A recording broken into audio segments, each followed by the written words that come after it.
Ah. Fraca. Ela é porque ela é a distância grande. Mas ela foi num voo direto. Oh, gente. Vai Cadê? aparecer no vídeo falando. Ela, cadê? Cadê a Ué. porra? Cadê minha carne? Olha lá, Josinha Isabel.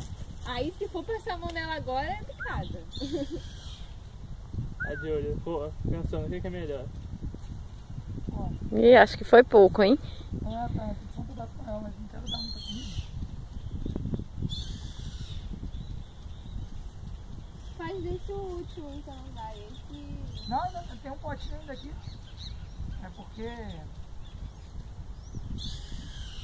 Tá crescendo aí ela. Se esticando. Tá fechando.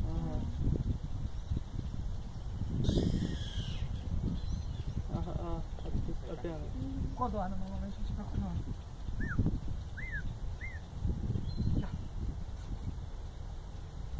É bem pequeno mesmo.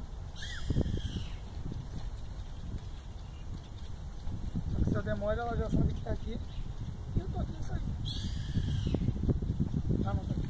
Sabia que ela tinha isso. Ela sempre faz isso. Você vai me obrigar a trocar um pouquinho. Quer mais, né? É o topo, cara. Não tem nada aí não.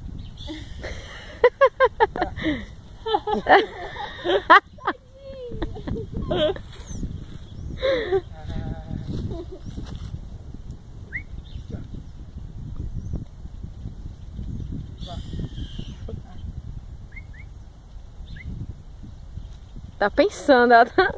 Vai, eu vou ou não vou? Ah, ela vai, mas ela quer segurar um pedaço de carne que não tá. Pra ganhar Ah, são os dois. Quanto mais melhor, né? Gente, ela é muito esperta. É.